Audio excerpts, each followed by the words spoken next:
Hey, what's up, what's up, what's up? It's me again. I'm just working on my backyard garden. Uh, I'm revamping it. I used to have plots down here. I had I had three separate plots here. I've broken them down. I've got one long bed from there right down to here. All right. So I'm just topping it up with topsoil. I think I need about four more wheelbarrows to go in here. And then I'm going to also add worm casts in here.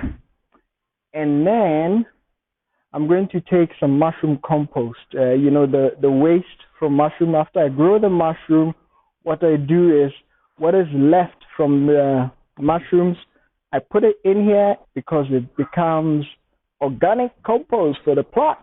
Yeah. How great is that?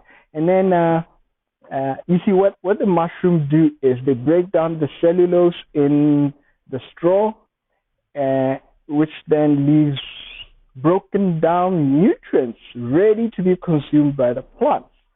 So that's what I'm going to do. So this is the cycle. From my mushrooms, I take straw and I grow mushrooms in the straw, and then after the mushrooms have grown, and thank you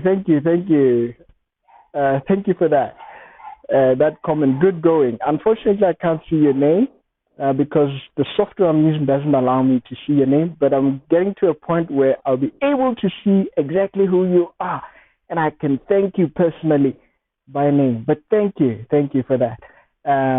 Good going indeed.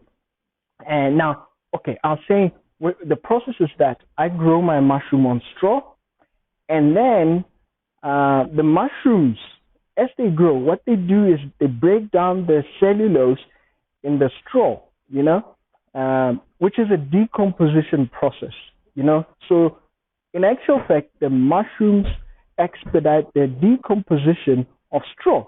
And then after I finish with growing the mushrooms, what I do is I take that and put it in my bed, all right, because it's ready food for plants. That's how I do it, all right. And then I'm also going to put in a worm cast. It's also organic. Worm cast. Worm cast is organic manure that is derived from, worms, earthworms decompositioning. Is that how you say it? Decomposting, plant material, organic matter. So I'm going to put it here. The good thing about worm cast is that worm cast always has earthworm eggs. All right. So when you use it and your soil is rich, has a lot of organic matter, those worms or those eggs are going to, I don't know if they hatch or what, into worms. And then those worms are going to eat the organic matter and enrich your soil. And you will have rich soil almost forever. Because as you're growing, you mulch your plants and you till in the organic matter. So you're always adding organic matter into your plants, and that way your earthworms always have food, and the earthworms always make food for your plants. All right, okay, that's not it. What I really wanted to show you is my progress, revamping my backyard garden. So I'm going to have all sorts of vegetables, and this is going to be I call this I call this the wonder garden. Okay. You will see. I'm telling you, I'm excited about this, the wonder garden. It's amazing how much you can grow in such a small space. Okay, let's see. Somebody has Duncan Fuller. Thank you very much. Oh yeah, Duncan says I've been looking for, and I don't have my glasses now, an old bath tab to start my work from. To start my work from. I don't have my glasses. Sorry. Where can I find one? An old bathtub. I don't know. An old bathtub. I don't know, but I'll take that as homework. I'll take that as homework. So what I'm going to do, I think it's amazing how much you can grow in such a small space. The Wonder Garden. All right, the Wonder Garden allows you. You will see if you follow. You will see it's going to be wonderful.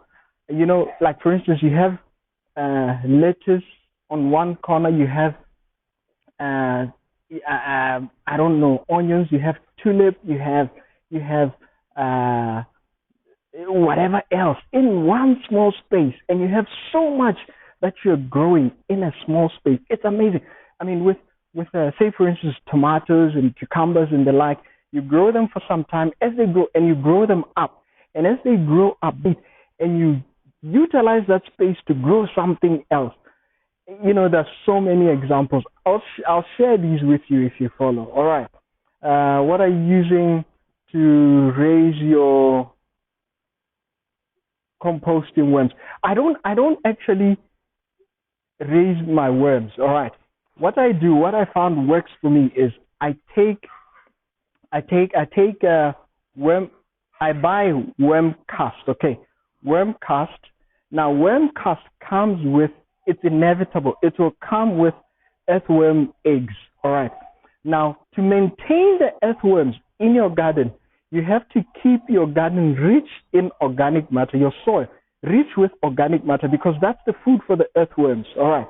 And then you also need to make sure that it's always moist. It doesn't get too dry, okay? Because when it dries out completely, the earthworms will die. All right. That is why I use this, guys. This. It's a little dark now. You maybe won't be able to see it. Let me go to the side. This is why I use this, good people. This is Autobox. This particular system here that I'm going to put in there is called the Aqua Box Spider. All right. This makes sure that your plants always have water. Your soil is always moist, and it's not soggy. Okay, it gets just moist enough for the plants to get their nutrients, and just moist enough for also the air to move around the soil, because you need that combination of water and air. Water to dissolve the nutrients and air for the roots to breathe. If it gets too soggy, your roots, your plant's roots are going to rot, and you're not going to get anything. All right, yeah. So this is what I'm doing, guys. Back there, I'm gonna have other plants. I'll show you that next time. It's a little too dark now. I'm not sure you can even see me. All right, but back there, I'm gonna have what is called the aquabot, the 2-pot auto pot. All right, and that's where I'm gonna grow my tomatoes, my cucumbers, my aubergine, my all those vines and trees. Okay, cucumbers and the like. I'm gonna grow them there, and I'm gonna grow them up, grow them tall, not bushy, tall. All right. So thank you for watching, guys. I'll see you next time. Hopefully, I'll have another update for you on Sunday. Hey, I'm really excited about this. I'll share it with you, and I was gonna say, if you're interested, you can also start now. All right, prepare your garden now, and then when I come and say today I'm planting 1, 2, 3, 4, this and that and the other, you also plant that, so that you are in step with me. You're doing what I do. You're learning as I tell you what I'm doing. You're learning from it. Ask me questions. Like some of you have been asking me questions as I speak. Post those questions so that I can answer them as I speak. And that's how you will learn. That's how you will grow your own food and be self-sufficient. You don't have to be 100% self-sufficient. You can be 10% self-sufficient. That's a start. 5%, that's a start. Grow your own tomatoes, just tomatoes for starters. That's fine. and then you keep on adding other things, adding other things. You can easily, in town, in Gabs, in the city, you can easily be 60% self-sufficient.